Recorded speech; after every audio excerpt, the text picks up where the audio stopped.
Dave, welcome to Humanly Possible. It is so great to meet you. I'm really psyched about this conversation today. And Dave, I would love for you to just give us a quick introduction and we can jump into it.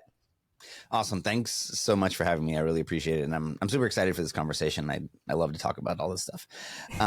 So Dave Fano, career pivoter. I was originally trained as an architect because my dad told me that was a real job and being a comic book artist was not. So always kind of like why did you become kid. a comic book artist? Yeah, I would love to see not too that. late. It's not too late. It's still on the table as possible. That and being a French bulldog walker are the kind of two things that are on my list of eventual careers. But have done a lot of different things. Worked in traditional architecture. Went to a lot of schooling for that. Worked in an architecture firm. Realized that I like building, not buildings. And buildings just take too long to build, and found technology and just really fell in love with the speed at which we can go from idea to something in people's hands that they could use. And have just been continually exploring that in whatever way I could possible. And every time I found myself in a job that just, if there was more days in the week that I dreaded getting out of bed than there were that I didn't, I switched.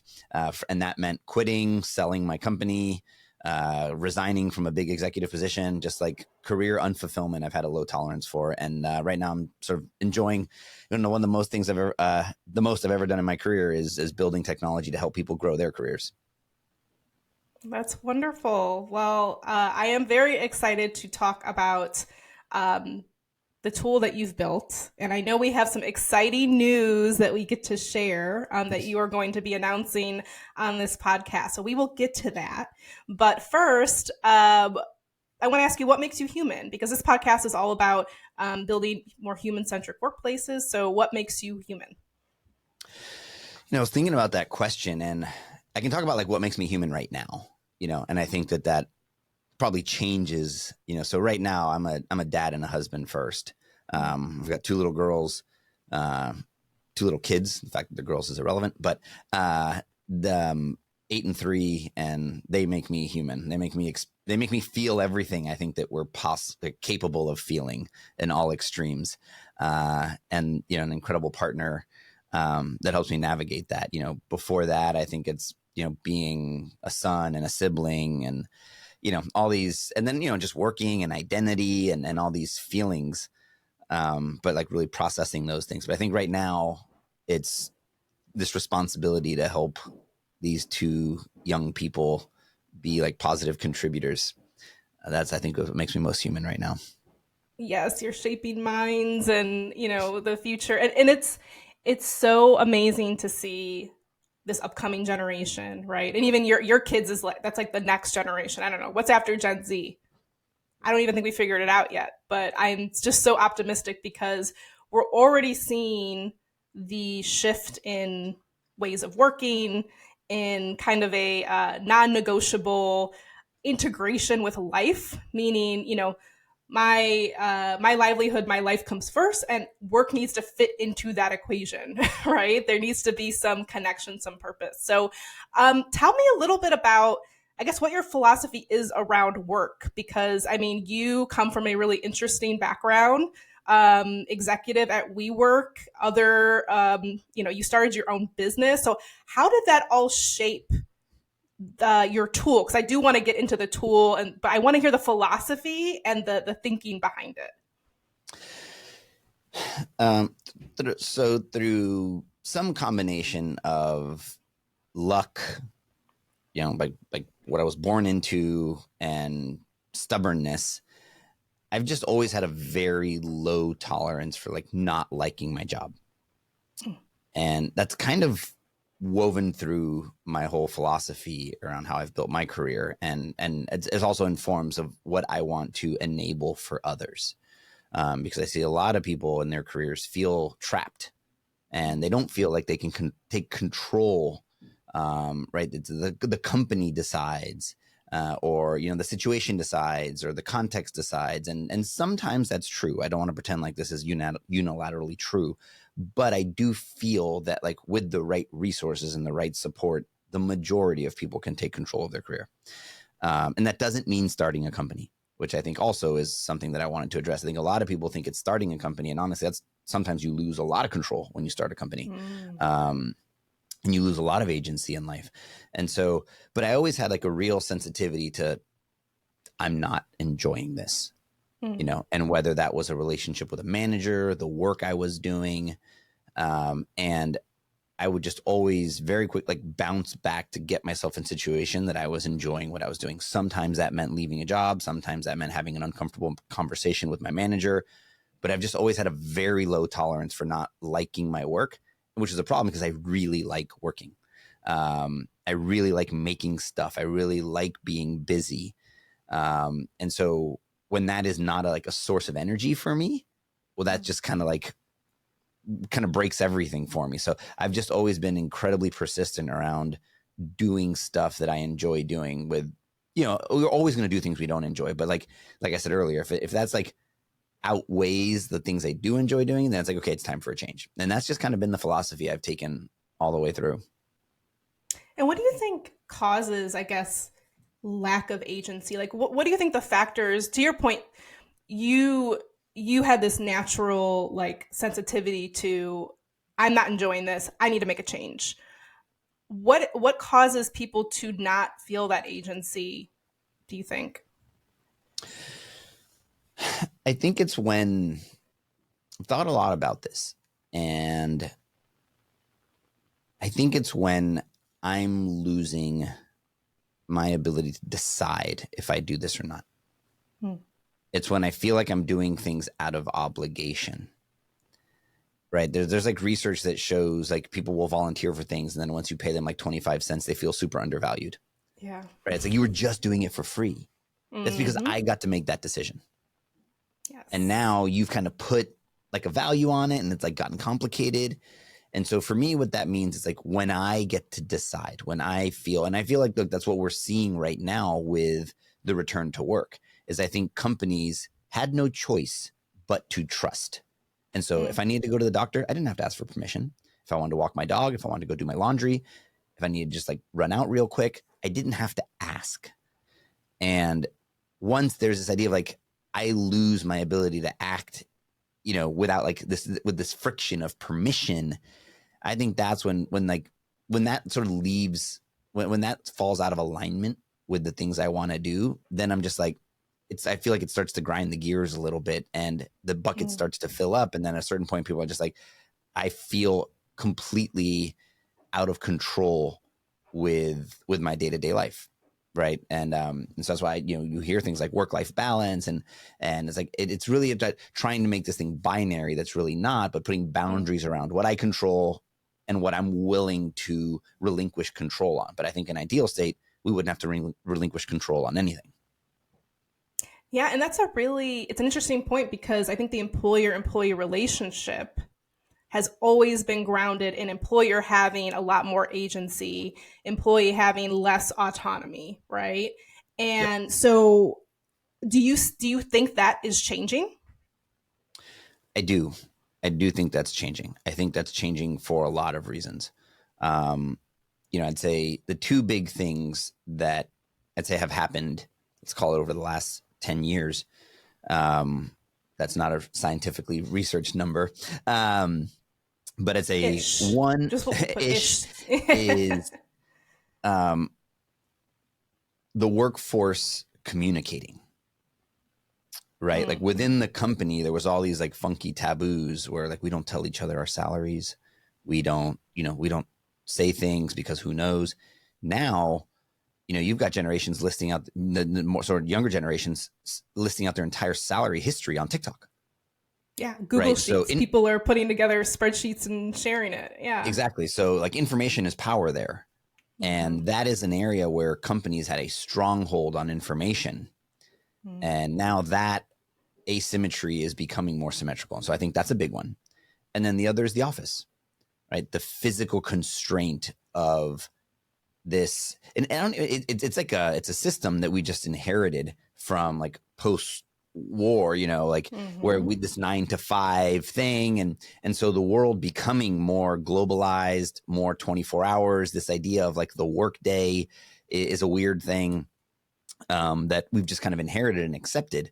And I think that the idea of being able to work from anywhere, because I also think we've technologically proven that it's possible. I think a lot of companies relied on like, we can't. And it's like, well, you just did it for 2 years and you didn't go out of business. So that's no longer true. You can't use that as an excuse anymore.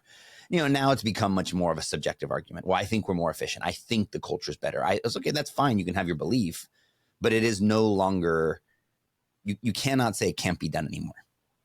And so I think those two things have really like brought things into a closer balance than they were before. And I think we're going to see the sort of repercussions of that for years to come. So what I'm hearing is things are changing. Employees are taking back maybe their autonomy or discovering their autonomy. Something's changing around the employer-employee relationship. The gap is kind of closing in on employers to wake up to this, right? I think employers who have functioned in a way that they did pre-pandemic or, pre-pandemic specifically, I think are going to be shocked as to why are we losing people? Why can't we find anybody?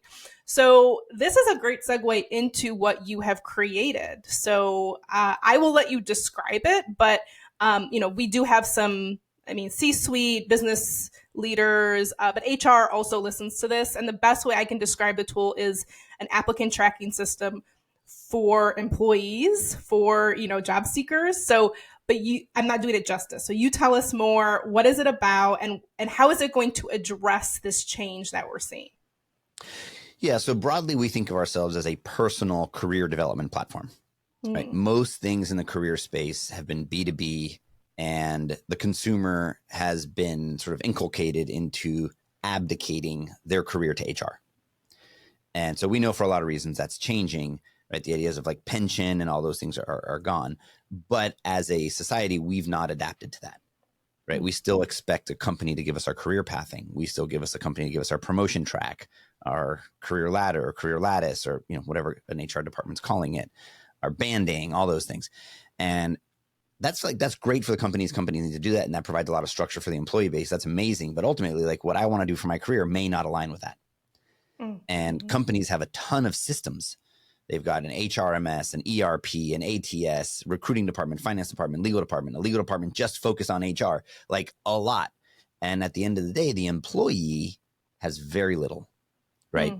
When it comes to their career, which is interesting because when it comes to consumer tech, they've got, you can get technology to monitor your glucose, even if you're not diabetic. You can get food recommendation apps. You can get something that manages your finance. You can get something that automatically unsubscribes you from subscriptions. Like you can get an app for almost anything. But when it comes to your career, there's nothing on the consumer front. And so that's the gap we're filling. We are creating personal career development technology that stays with people from the day they start working to the day they retire, to leverage a collective infrastructure so people can pursue the things that individually matter to them. Because I also don't think that past attempts to like homogenize the workforce work today, right? Like the workforce is much more diverse. What each individual needs is very different. And so when you try to like collectively bargain, a lot of people are going to be unhappy with what is just this kind of like middle of the road solution for everybody. And it doesn't have to be that way because technology really allows us to do unique and specific solutions at the person level. And we see it in all of their aspects of lives. And, I can get the perfect song at the right time. Somehow Spotify knows it. There's no reason that there shouldn't be tech that tells me, it's like, today is the day to ask for a promotion.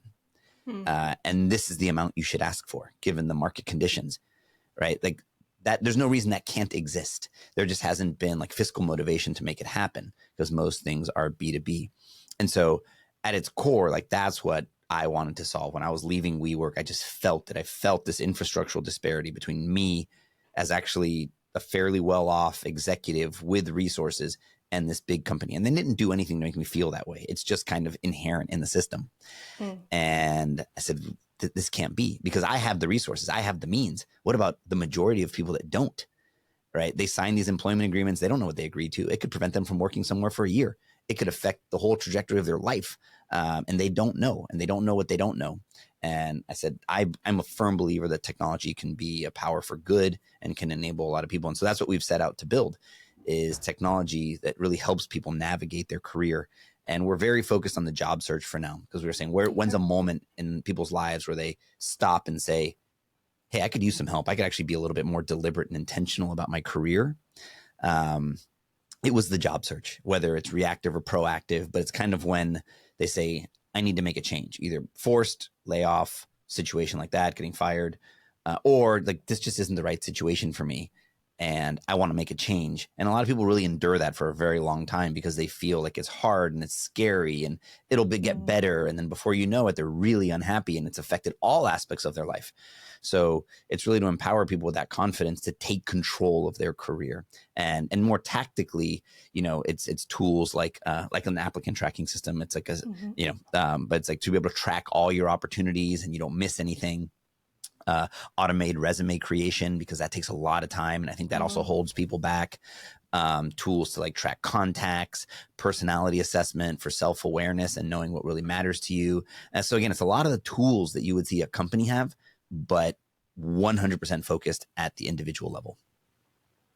Wow, it's so interesting because while you were talking, and we talked a little bit about this earlier, because I mentioned, employers have a social responsibility to provide, I don't know, a destination for your career, right? And you kind of push back on me to say, like, our responsibility is probably to give the information and the tools to the individual to have agency to make a decision. And so do you think, I guess my question is, do you think that things like career development, training and development, career pathing, like, is that going to look different within organizations with a tool like the one you have now, assuming we scale it and it's wildly successful, everybody has access to it? How does that change the world? How does that change the world of work?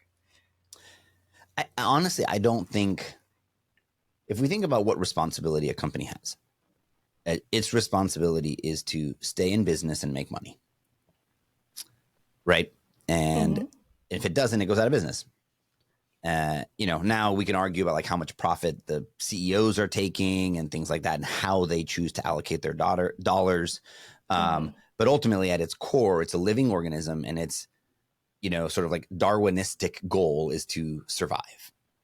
And so it's going to need to do the things. Now, when we think about what survival means, most companies need humans like to do it. Yes. And so I think the companies that create and can take a longer term view and can understand that some of these things that are not immediate attract the kind of talent they need to achieve their success, they will do these things. But I don't think it's out of social responsibility. I actually think about it, it's like, if you don't do it, you will not survive, because it is what the market expects.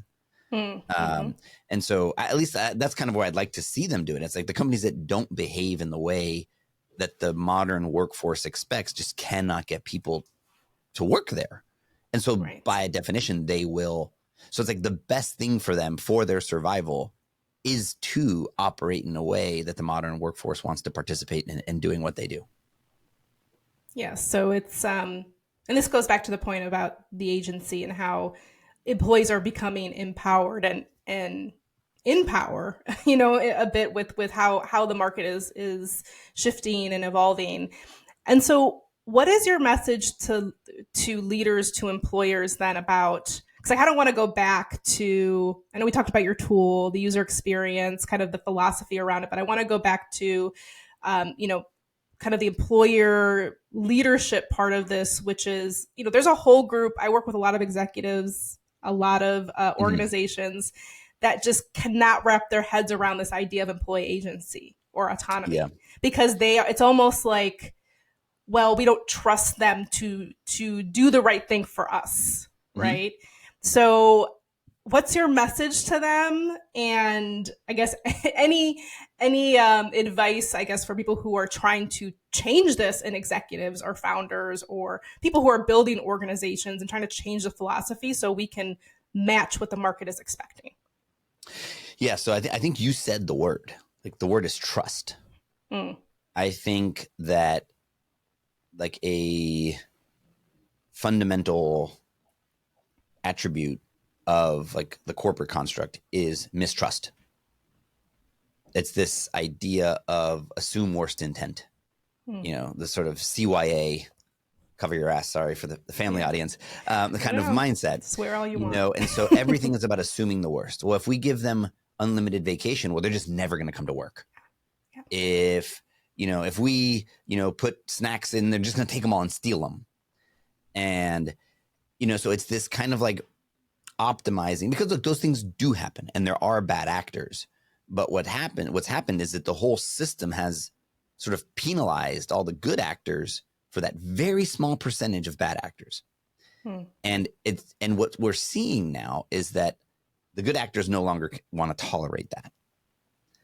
And so the companies that can actually operate from a place of trust and just understanding those things are going to happen. There is no way to prevent all those things from happening.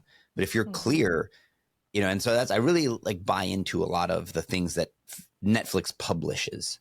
I've never worked there. I've heard from people that work there that it's great, but you never know. But I do like the way that they talk about it, is treating people like adults.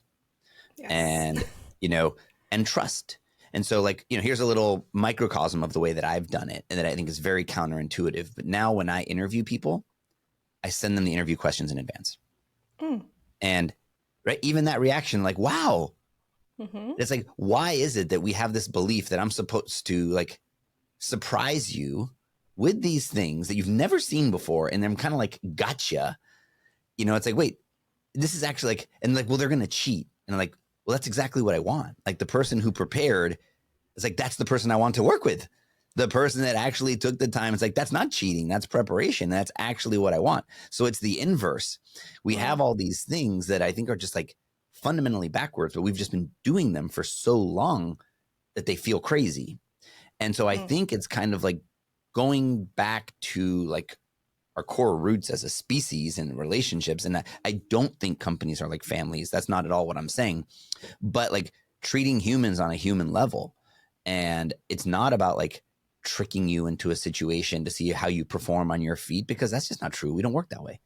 Right. So I think there is providing transparency. But actually, I think there's an important distinction there. At least a learning for me is like opt-in transparency. So I think opt-out transparency is not great, because then you inundate with people information they don't want to know. But more that if an employee wants to know something for 99% of the things of a company, they should be able to, because that's what allows them to plan, right? It's against that information asymmetry. Well, I don't know how much money the company has in the bank. Well, we shouldn't tell them because then they might quit. Well, then, yeah, right. They should, if that makes them uncomfortable that this company is like running on a razor's edge budget, they should get to know that. And some people are going to opt in. Some people are like, that's cool. I like that. That's a challenge. Sign me up. Big, high risk, high reward. But for other people, that's not. Now let them decide. I don't think, that's like a mistake I've made. I used to share at the company, like how much money we had in the bank with everybody. And for some people, they were just like not interested in knowing. So that's okay. Make it their choice. But equip people with the information, trust them that they will do what's right for them. And then that's where they go back to having that sense of agency, right? And you're not leaning on these tricks, right? Like retention tricks, a tenure bonus. It's like, no, I'm not going to bonus you for staying a year. Like I'm going to try to make it as awesome as possible for you to work here with what's within reason that we can afford as a company. And if that doesn't work for you, having you feel obligated or tricked into staying here, nobody benefits from that. And I'm not getting the real-time feedback to know, like people are leaving. So it's like, oh, well, then something's not working. So, because I also think companies put up these things that give them a false sense of security. It's like, oh, but everyone's happy. It's like, no, they're not. You've modeled a whole compensation package where they shut up, they stick around, they don't say anything. You wrote it into your employment agreement that they're not allowed to talk about comp. So you've like lied to yourself that everything's great. But if you took all that off, how many employees, if you said, hey, everyone, 2 months severance, you can leave if you want. How many people are taking that package? How many people aren't? Right. It's like, those are the kinds of things that I think Zappos does that, where is it Zappos? Yeah, Zappos pays they offer you, I think you after the first 6 weeks, like a few $100 or like $1,000 to leave or something. Exactly. I think it's that level of commitment to the relationship. And that doesn't mean that like the standard is different for everyone, right? Some companies, like I think Amazon, say what you will about them, I think they're very upfront about who they are. And that may not be for a lot of people, right? And obviously it's very different in the warehouse where it is in the office, but like like I couldn't work at Amazon. The idea that I have to write a 6-page memo before, as like a partially dyslexic person who like doesn't read well, it's like I would not do well in that environment. I'm not, and have to sit and read a thing for 15 minutes before we can talk. Like I'm a talk to think person, but hey, that's who they are.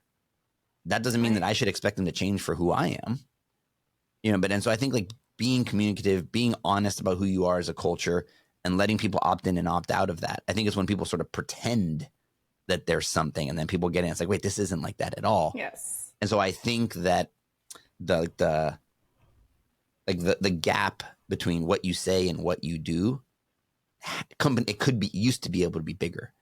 Now it can't. Now it's like you really have to be authentic. So I think authenticity, trust, like those are key, and people have a very like low tolerance for it. And that's culture, right? Like so my background's in organizational psychology. I work with companies on changing their culture, transforming their culture. And I think we have a lot of perspectives of what culture is. It's like this fuzzy, this fuzzy word. And a lot of people think it's office culture or it's the values we put on our wall. But at the end of the day are your words matching your actions? And what's 100%. The cognitive dissonance between those two things? If you're saying you're an inclusive culture and environment, but the executives lock themselves in a room for 2 days and don't tell anybody about what's happening with the company, that's not inclusive or transparent. So it is just, and it's about making things brain friendly, right? To your point, which is like, we don't have to hide things and have our brain do cartwheels. That's when people start to be unhappy at work. When I have to go through, I can't do my best work because my brain's constantly doing cartwheels about how to behave in this situation or how to change myself in that situation. I just want to do good work, right? I just want to leverage the talents that you hired me for, rather than thinking over and over again how I should react to this situation because your words aren't matching your actions. Yeah. And I think another thing that as companies scale is critical, given that the employee now, it's much easier for them to leave, right? And so like the things that you used to be able to get away with as a company and people would tolerate because they felt like they had to, there's just much less forgiveness for that. So another one is alignment. I think like as what I've seen is like the more unaligned companies are, the more turmoil and agita like there is in the culture. It doesn't mean that the top, like it doesn't have to be a great message. Look, I mean, I don't work at Tesla, but I feel like I don't agree with 99% of the ways that Elon Musk wants to run a company. But it's clear, like, he's pretty open about it. He's clear, he's clear the way he wants to run it. And I would imagine that like there's alignment, Well, it's interesting I don't agree with because that alignment. It's just yesterday, I think there was an announcement that and I don't have any verified facts around this, but I saw an image that Elon Musk basically asked everybody to come back to the office for 40 hours a week. And if you don't want to do that, then you can leave. So, at the end of the day, it's very clear. Is it the right thing to do? I don't think so, because I think he's going to lose a lot of people, but he has been clear. Versus a lot of companies right now are also saying, oh yeah, we're hybrid, but secretly you're not going to get, the perception is, right? Like that's the mental cartwheels I'm talking about. And so as an employee, I'd rather the Elon situation. Now I would opt to leave because that doesn't work for me. Yes. But it's clear. Whereas the other one, I'm like, oh, look at that. It's so great. And like 6 months later, it's just that like paper cut after paper cut after paper cut. And I'm just like, oh, this place is full of it. Now I'm like full of resent. Yes. And like anger, and I've like ruined a bunch of relationships because I was sort of misled. Yes. And I think that's like what you're going to see is, like you got one department that says like, this is what we should do, but there's like a fundamental disbelief. And so I think alignment is really, really key. Because people talk more than ever and people get upset and, you have like the whole workforce on Slack and people chatting. And people are, so this idea of like the employee base, like not talking to each other before out of fear, like there wasn't the channels to do it because now I do think people grossly underestimate how much a company can track Slack. Like I think with email, they thought it was like an official form of communication, and they think of Slack as like a chat. It's like, it's just as official. So don't say anything stupid there. But, but anyways, I do think, but also like people chat on, like they become friends on social networks.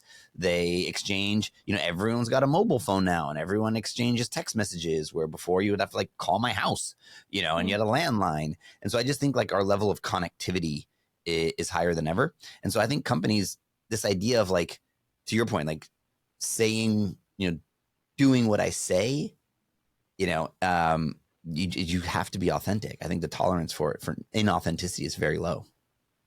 Yeah, and it's kind of, we're in a consumer market, so it's like, well, you told me all these things, right? It's like when you go out to buy something, you see the description, you told me all these things and what it can do and what you're going to do for me, and then I get here, I buy the product, and it's shitty. It doesn't work.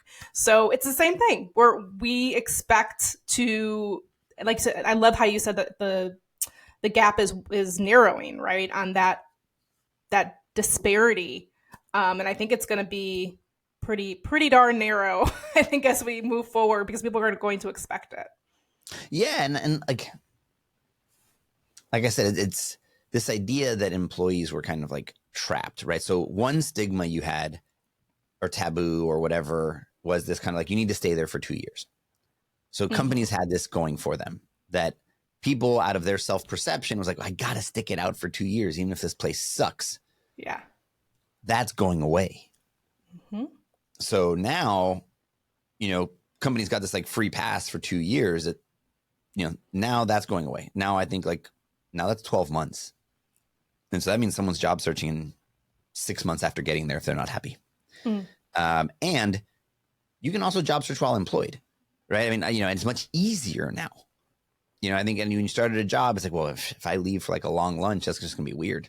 And remember, it had to be jobs that were like in like driving or walking proximity to your current employer. Now with remote work, I could hop on a Zoom for a job that's across the country and not miss a beat. Like I can weave that between 2 30-minute meetings, 15-minute meetings. I can do a 15-minute screener in a phone booth, and so with remote jobs and like the supply of employment opportunities expanding, that fundamentally changes the dynamics of kind of work opportunities to workers.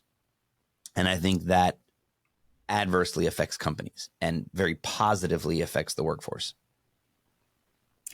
Yeah, and it's kind of, I was reading some of your work, and one of the things that I read was fractional employment, right? And we talked earlier about, the having autonomy and agency isn't always about just starting your own business. Now that's something that I did, but, and that, you did, but it's not always the answer to agency and autonomy. So I'm just really fascinated about this idea of fractional, and what that means and how employers need to think differently about positions, right? Because I think generally they're like, we want somebody full-time. We want somebody fully committed to our company.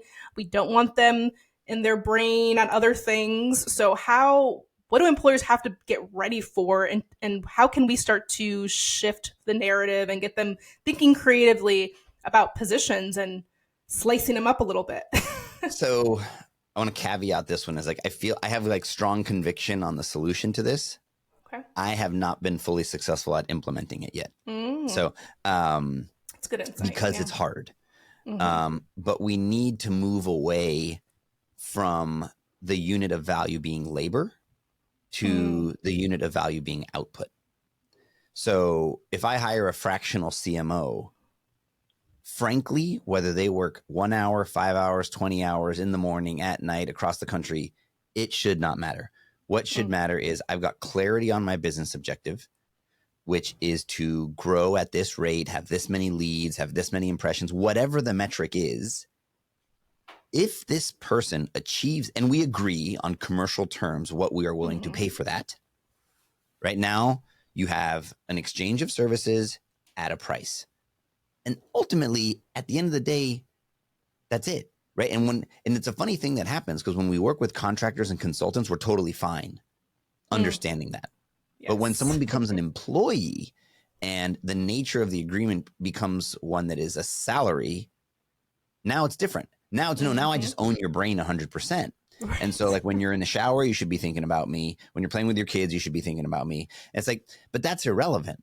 It's like, am I getting the results that I expect? So if I am paying, right, let's say a CMO at a Series B company is $300,000, $400,000. It's like, but I don't really need a CMO right now. Like I can get away with half of a CMO. I was like, okay, well, what is the results we need to see? Like, what are the objectives, right? And then people say, well, I don't know. So it's too hard. So I just want to buy the person 100% of their time. It's like, no, do the hard work. Like understand what success looks like.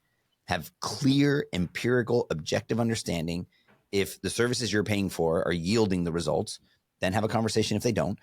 Yeah, and so it's like moving towards a result, and because everyone can benefit from that. Because then you get to another word that's really important is the expectations. Right. Because I think a lot of times when we see resent, it's misaligned expectations. I think I'm killing it for you. Well, I feel like this work is trash. Yeah. And it's like, right? Like a lot of times there's numbers we can put behind this. Yes. And so I think the more you can make it less subjective and more objective, have clarity on like what are the outcomes you need as a business, and how do you acquire services to help you achieve it, whether the person's salaried, part-time, full-time, right? It's like, do they feel fairly compensated for the value they're delivering? And I think it's a little bit of a problem with the overall compensation discussion as well, right? We attach it to a title. A title is worth this much. It's like the title's irrelevant, right? If this CMO is, you know, really about like employer branding because you've got a massive sales team and they're just like not really driving the business, well, the fact that they're a CMO is irrelevant. Now, if they are 100% of the source of the leads and they drive a ton of value and profitability, well, then they should be paid a lot. And so I think there's also like in this conversation of value and value exchange, having a very explicit understanding of what my value is. Like, what am I doing? How am I making the business better? And if I help it make money or save money or whatever, like, what is my value to that? And so it becomes about these like, right, we don't have standardized service contract agreements because it's like, what's the value is that freelancer bringing or that consultant? And so I think we can move to a world of that, but you know, it does require, you know, some transparency and insights, but I think also educating people on like what to ask, because those are really important. It's like, hey, you're hiring me for this role. What does success look like in 6 months? Yes. If the company doesn't know and like, well, we just think having a CMO is the right answer, well, it's probably not going to end well. Right. Yeah. And it's interesting because it's a very similar, so I've worked as chief people officer, you know, head of HR. And, you know, my philosophy has always been like a lot of the work that we do, and it's probably the same for a CMO, is you're building infrastructure, you're building capability into the company, right? It lives outside of you at some point. So there is the infrastructure part of the role, which is really time bound, right? It's like 12, 24 months. We're going to build this thing. We're going to skill up leaders so that, you know, they're good leaders, and that lives outside of HR, you know, but then there's the ongoing maintenance, which might be valued less. So I feel like so two things just to kind of summarize is I think this idea of a talent marketplace and these fractional, maybe they're not fractional roles, maybe it is kind of this scope of work type of mentality around role, you know, even full-time roles. I think it's going to become more prevalent, and people are leaving because they're seeking out experiences and things that are going to benefit them. So I think employers need to be really cozy and comfortable with people leaving after 12 months. Yeah, I think unfortunately the big blocker is going to be a big blocker, not the big blocker, is some of these like laws and things that have been created to protect the worker. They're now actually like hurting the worker. Right. Like, you know, if you wanted to put someone on a $20,000 a year salary with this understanding that they're only working like, let's call it like conceptually 10 hours a week, which so 10 hours a week, that'd be, you know, an $80,000 a year salary on normal terms, but 20 because you can't do that. Right. Like they have to be hourly. It becomes an hourly position and all right. They have to be hourly. And it's like, and that comes from a good place. Like the origins of that are good. But then it does somewhat like complicate. I mean, look, there's solutions. You put them on 1099, but then they have to pay self-employment tax and they have to become an entity. And that's like complicated. And that becomes another blocker. And then now they're a business owner. So when they want to go buy a house, they have to prove that they're an owner. And it's like really, really hard because all of our systems favor that you're a full-time employee and you can get a letter from your employer. Right. So there's like all these like systematic things or systemic things Mm-hmm. that motivate certain kind of behaviors that are hard. And so it'll be interesting to see how we can like adapt, how like policy can adapt to the ways we want to work or the creative solutions people come up with. Hmm. Right. There may Well, be like a PEO for the fractionalized labor force. So it's like, fine, you hire super duper PEO of fractional. We somehow figured out a way to, you know, put it together. It's a consulting agreement on a retainer. We then mm-hmm. we give this person a salary, which is the aggregate of the four places they're placed. And so that just might be like a solution that surfaces from more people wanting to do that. Interesting. Well, I am so excited about Teal and how that is driving some of the systemic and systematic things. It's a piece of the puzzle, but it's a big piece. And so tell us about your exciting announcement before we wrap up. I really want to hear what you're excited about, what progress is looking like, so that you could take over the world, because we know that's the end goal, right? Yeah. So we're in a category that doesn't really exist. This idea of like personal career development. A lot of, for the most part, that's just been education. The idea of like, there's personal finance has come about, personal, so many things. It's like I am taking control of it. But when it comes to career, there isn't. And so it's kind of a new category, and the monetization is not obvious because the consumer is not used to paying for this. Right? It doesn't exist. You ask anyone, hey, what app do you have on your phone to manage your career? And they say, I don't. I didn't even think I needed to do that. And so we've been really lucky to find investors to help us grow this vision and this mission of empowering people to grow careers on their terms. We want the people to take over the world and the aggregate. We just want it to be a small part of enabling it to make it possible. And so we just closed the second round of funding with some really incredible investors that are, we closed our first round of funding right before COVID. We closed it in February of 2020. And so a lot of the things that we set out to do, changed a lot. The world really, really changed. And we needed more capital to keep on this mission.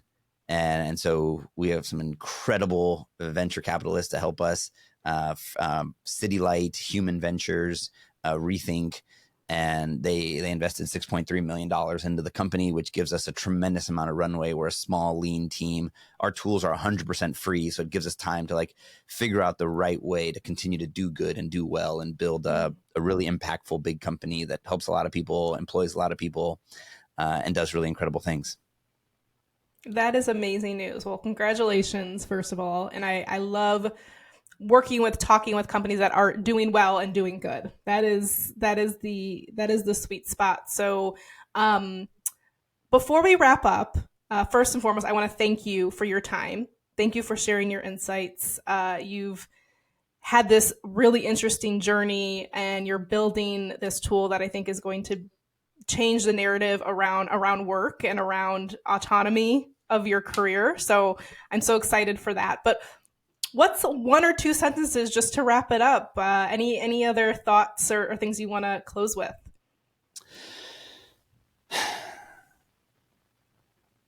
When it comes to careers, like give people grace. I think careers are really complicated. I didn't really have a lot of empathy for this, and it goes in all sorts of ways. Telling someone you lost your job is shameful and it doesn't feel good. Telling someone that you want to get a promotion also sometimes might be like, why are you so ambitious? It's like, don't judge me. Right. So I think when it comes to careers, like let people be them, reserve judgment, support them, because everyone's solving for something different, and you don't know, like context and nuance is so important when it comes to careers. So for the most part, not always, but for the most part, support people in the things they're trying to do. I love it. Well, thank you, Dave, so much for your time, your insights, your knowledge, and thanks for sharing it all with us.